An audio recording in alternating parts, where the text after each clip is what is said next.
तो आज हम रिवाइज करने वाले हैं मौर्योत्तर काल। ठीक है, हमने मौर्य काल देख लिया है। अब देख मौर्य के बाद क्या होता है। मौर्य मगध साम्राज्य लगभग अब खत्म होने वाला है। ठीक है, और इसके बाद विदेशी आक्रमण होने वाला है। एक्चुअली मौर्य के साथ साथ ही विदेशी आक्रमण शुरू हो गया था, इसलिए अब इस चैप्टर को देखते हैं। तो मौर्य के पतन के बाद जो होता है, मगध छोटे छोटे टुकड़े में बट गया और कोई भी योगी शासक नहीं रहा, जिसके कारण विदेशी आक्रमणकारियों को भारत का एक अवसर की तरह दिखने लगा, मतलब इस पे आक्रमण करने के लिए। मौर्योत्तर के बाद भारत पर 4 विदेशी आक्रमण हुए। कितने? 4। ये इंपॉर्टेंट है, पूछा जाता है। पहला इंडो ग्रीक, जिसको हिंदी में हिंदवन कहते हैं।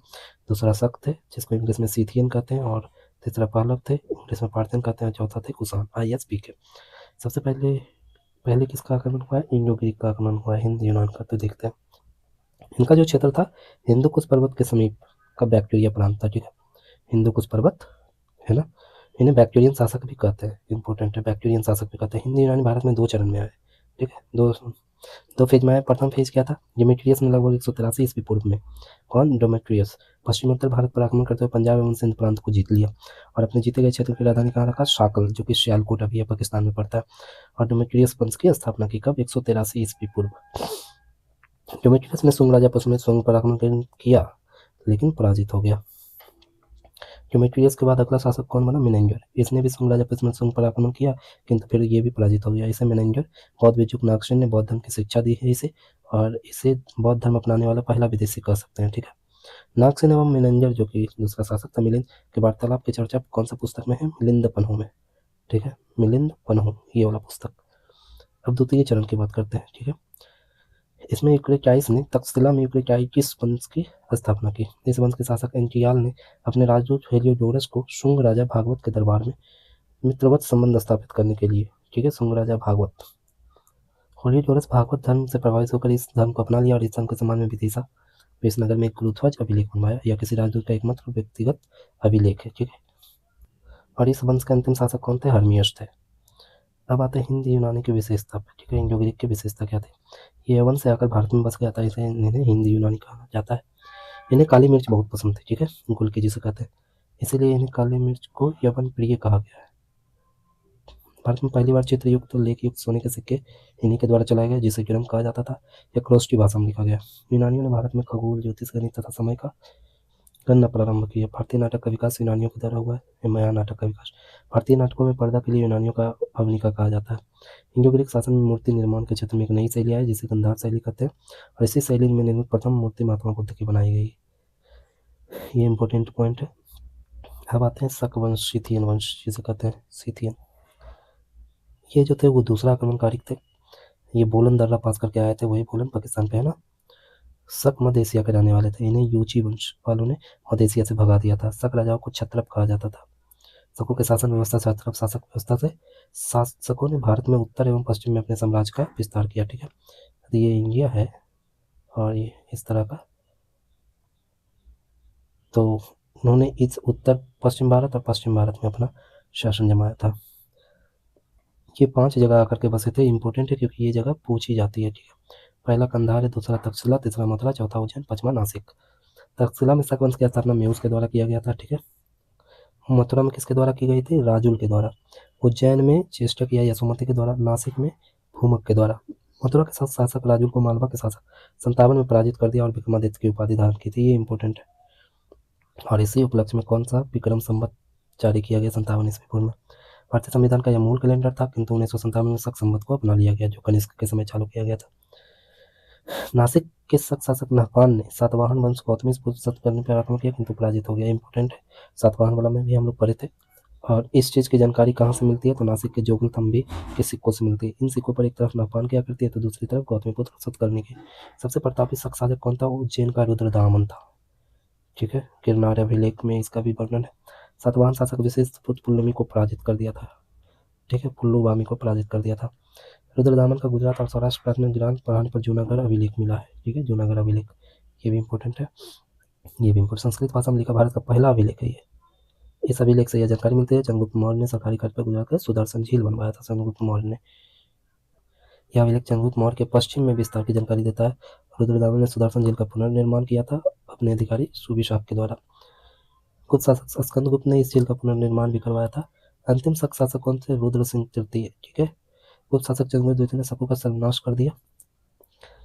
चंद्रगुप्त द्वितीय ने, इसीलिए इन्हें विक्रमादित्य की उपाधि धारण की और चांदी के सिक्के चलाए। इस सिक्के को रूपक कहा जाता था। शक शासकों ने 78 ईस्वी पूर्व में प्रारंभ किए गए कनिष्क के कैलेंडर का इतना प्रयोग किया कि ये शक संवत कहलाते हैं। ठीक है, चालू करवाया था कनिष्क ने, लेकिन यूज हुआ शकों के द्वारा, इसीलिए इसे शक संवत कहलाया। अब एक ग्रेगोरियन कैलेंडर होता है, उसकी भी बात कर ले। यह सूर्य पर आधारित है, यह ईसा मसीह के जन्म से प्रारंभ होता है। इसका सर्वाधिक प्रयोग है, अभी भारत में भी इसका सबसे ज़्यादा प्रयोग है। विक्रम संवत इसे मालवा शासक विक्रमादित्य 57 ईस्वी पूर्व में चलाए थे अभी ऊपर। तो यह ग्रेगोरियन कैलेंडर से 57 वर्ष आ गया। ठीक है, अर्थात विक्रम संवत की तिथि में प्रयोग करने के लिए 57 वर्ष जोड़ देंगे तो आ जाएगा। इसी कारण संविधान लागू होने की तिथि 1949 को विक्रम संवत में 1949 प्लस 57 2006 कहलाता है। ठीक है, शक संवत इससे कनिष्क ने 78 ईस्वी पूर्व में राज्याभिषेक के समय प्रारंभ किया। 78 ईस्वी बाद आया, अतः इसे कैलेंडर से 78 वर्ष पीछा है। ठीक है, 22 मार्च 1957 को राष्ट्रीय पंचांग के रूप में शक संवत को अपनाया गया और इसमें जो तिथि ज्ञात करने के लिए क्या करते हैं, 78 वर्ष घटा देते हैं। शक संवत और विक्रम संवत के बीच टोटल 78 प्लस 57 135 वर्ष का अंतर है। ठीक है, कैलेंडर मुस्लिम कैलेंडर चंद्रमा पर आधारित है। हिजरी संवत जो है, एक और संवत आता है हिजरी संवत वाला, इनका त्यौहार भी हर वर्ष 11 दिन पीछे हो जाता है, किंतु 3 साल बाद शक संवत में एक अतिरिक्त महीना जोड़ दिया जाता है। अब आते हैं तीसरा विदेशी आक्रमणकारी पहलव, जिसे पार्थियन कहते थे, और ये तीसरा आक्रमणकारी थे। ये ईरान, फारस, पर्सिया वगैरह से आते थे, जिस कारण इन्हें पर्शियन भी कहा जाता है। ठीक है, इन्होंने अपनी राजधानी पेशावर को बनाया। पाकिस्तान में पड़ता है। इस वंश के संस्थापक कौन थे? मिथ्रेडेटस। इस वंश के सबसे योग्य शासक कोंडो फर्निस थे, जिनका उल्लेख पाकिस्तान के तख्ते वही के अभिलेख में है या खरोष्टी लिपि में। इसके समय पुर्तगाल का ईसाई धर्म प्रचारक सेंट थॉमस भारत आया था। यह भारत आने वाला पहला ईसाई धर्म प्रचारक था। कुषाण वंश सबसे इम्पोर्टेंट वंश इन चारों में। और युद्धकाल में भारत सबसे अंतिम शासक कौन थे? कुषाण वंश। ये मध्य एशिया के निवासी थे। यूची कबीला 5 वर्गों में था, इसी 5 में से एक वर्ग कुषाण का था। कुषाण वंश का क्षेत्र मध्य एशिया के दारिया नदी से लेकर के गंगा के क्षेत्र तक था। इसके संस्थापक कौन थे? कुजुल कड़फिशस, इम्पोर्टेंट है। इन्होंने तांबे का सिक्का चलाया था, तांबे का। ये शैव धर्म को मानते थे, जिसका प्रमाण उनके सिक्के से मिला है। एक तरफ कुजुल कड़फिशस तथा दूसरी तरफ नंदी बैल की आकृति। अगला शासक कौन था? भीम कड़फिशस, जो इस वंश का वास्तविक संस्थापक माना जाता है। शैव धर्म को यह भी मानता था। इन्होंने महेश्वर की उपाधि धारण की थी, महेश्वर, जिसे भगवान शंकर बोलते हैं ना। इनके सिक्के पर एक तरफ खरोष्टी लिपि में इनका नाम लिखा है तथा दूसरी तरफ से प्रपति और त्रिशूल की आकृति है। त्रिशूल की। कुषाण वंश का सबसे प्रतापित शासक कौन था? कनिष्क।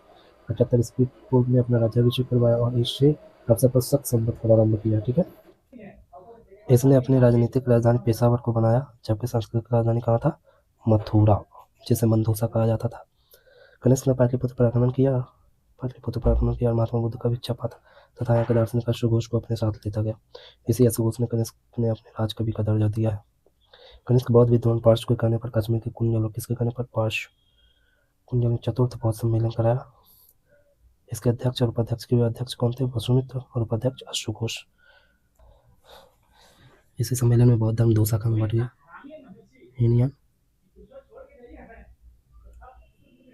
हीनयान, महायान। कनिष्क महायान शाखा को मानता था। ठीक है, महायान बौद्ध धर्म की एक सरल शाखा थी। हीनयान जो था वो बुद्ध का रियल टीचिंग को फॉलो करता था, जबकि महायान बुद्ध को एक भगवान के रूप में देखता था। भिक्षुक सोने के आभूषण धारण कर सकते थे तथा मांस खा सकते थे।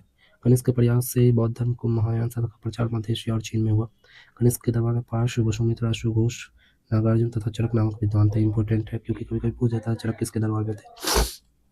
अश्वघोष ने बुद्ध चरित्र लिखा, चरक ने चरक संहिता लिखा, ये डॉक्टर थे। नागार्जुन ने माध्यमिक सूत्र में सापेक्षता के सिद्धांत दिए, मध्यमिका सूत्र। ठीक है, ये इंपॉर्टेंट बुक में पूछा जाता है। इन्हें भारत का आइंस्टीन कहा जाता है। ठीक है, भारत का आइंस्टीन। बौद्ध धर्म के शून्यवाद को जानते थे, यही शून्यवाद ही कहलाता है। सापेक्षता के सिद्धांत को ही शून्यवाद बोलते हैं। वसुमित्र नाम के वैज्ञानिक महाविभाष सूत्र की रचना किया। महाविभाष सूत्र इंपॉर्टेंट है, बौद्ध धर्म का विश्वकोश कहा जाता है। ठीक है, और ये अश्वघोष का जो बुद्ध चरित्र है, ये इसे बौद्ध धर्म का रामायण कहा जाता है। ठीक है, रामायण। अब सोने के सिक्के की बात करें तो कनिष्क के शासन में सबसे शुद्ध सोने के सिक्के, ऐसे सबसे ज़्यादा सोने का सिक्का गुप्त काल में चला, लेकिन सबसे ज़्यादा शुद्धता की बात करें तो कनिष्क ने। और सबसे पहला सोने का सिक्का किसने चलाया? हिंदी अवन ने। इन्हें सोने की प्राप्ति पाकिस्तान के हिंदू कुश के पर्वत के बीच अलताई पहाड़ से होता था। ठीक है, कनिष्क के समय तांबे का सिक्का चला गया, जिसे काकनी कहा जाता था। तांबे के सिक्के को काकनी। मथुरा से कनिष्क के सिक्के का एक ढेर मिला, जिसमें कनिष्क के एक सैनिक वेशभूषा में दिखाया गया। कनिष्क के समय स्थल तथा समुद्र दोनों मार्ग से व्यापार होता था और जो स्थल वाला मार्ग था उसे ही क्या बोला जाता था, सिल्क रूट। कनिष्क के समय उत्तर भारत में बंगाल का ताम्रलिप्ति बंदरगाह तथा दक्षिण भारत में महाराष्ट्र का सोपारा एवं कल्याण बंदरगाह प्रमुख थे। अज्ञात की रचना Periplus of the Erythraean Sea POS से यह जानकारी मिलती। कनिष्क का सर्वाधिक व्यापार रोम से होता था, रोम से। इसके सही समय में सबसे पहले नाशपाती की खेती प्रारंभ हुई और इसके समय अरब नाविक हिप्पालस ने मानसून की खोज की। मानसून की दिशा, मानसून अरबी जिसका शब्द मौसम से उत्पन्न हुआ, अर्थ क्या होता है, मौसम के अनुरूप पवन की दिशा। कनिष्क के शासनकाल में मूर्ति निर्माण कला काफी विकास हुआ। ठीक है, ये इंपॉर्टेंट है, पूछा जाता है मूर्ति निर्माण कला सबसे ज्यादा किसके समय हुआ था, कनिष्क। इंपॉर्टेंट पॉइंट है। बुद्ध की मूर्ति भी सबसे पहले, मूर्ति का मतलब भारतीय इतिहास में मूर्ति का सबसे पहला साक्ष्य कनिष्क के समय से ही मिलता है। जो बुद्ध की मूर्ति पूजा तभी से शुरुआत हुआ है। और मंदिर का निर्माण कब से साक्ष्य मिला है, गुप्त काल से। तो मंदिर पूजा तब से माना जा सकता है। कनिष्क ने अपनी राजधानी पुरुषपुर, ठीक है, संग्राम बिहार का निर्माण करवाया। कनिष्क को द्वितीय अशोक कहा जाता है, सेकेंड अशोक। 105 ईस्वी पूर्व में लगभग कनिष्क की मृत्यु हो गई। इसके उत्तराधिकारी योग्य नहीं थे, जिसके कारण छोटे छोटे सामंत अलग होने लगे। इस वंश के अंतिम शासक के रूप में वासुदेव की चर्चा है, वासुदेव। और इसी वंश के सामंतों ने आगे चलकर गुप्त वंश की स्थापना कर दी। गुप्त वंश इसी इन्हीं के सामंत थे। अब रेशम मार्ग की बात कर ले, सिल्क रूट है ना, सिल्क रूट। यह चीन से रेशम व्यापार को यूरोप, फारस तथा मध्य एशिया से जोड़ता था। इस मार्ग का दक्षिणी भाग हिंद महासागर से गुजरता था, जबकि उत्तरी भाग कश्मीर तथा हिंदुकुश पर्वत को पार करके गुजरता था। कनिष्क ने रेशम मार्ग पर अधिकार कर लिया था, ठीक है, क्योंकि ये देखिए यदि यहाँ पे रेशम मार्ग है, ये हमारा इंडिया हो गया,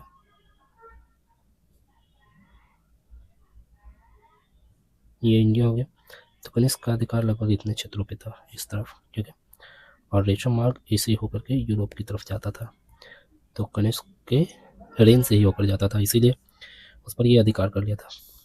कौशेय शब्द का प्रयोग रेशम के लिए है। कौन सा, कौशेय शब्द। रेशम मार्ग आमतौर पर वह स्थलीय मार्ग कहलाता है जिसे चीन के हान राजवंश, ठीक है, के महान यात्री यांग छियान ने खोला था, जो हान वंश की राजधानी छागआन से पश्चिम में रोम तक जाता था। रेशम मार्ग से होने वाले व्यापार पर कनिष्क टैक्स लेता था, जो उसकी अर्थव्यवस्था का सबसे बड़ा स्रोत था। इंपॉर्टेंट है, क्वेश्चन इससे पूछा जा चुका है। तो इस तरीके से हमारा ये मौर्योत्तर काल का रिवीजन समाप्त हो चुका है। अब इसके आगे हम देखेंगे गुप्त काल अगले वीडियो में। धन्यवाद।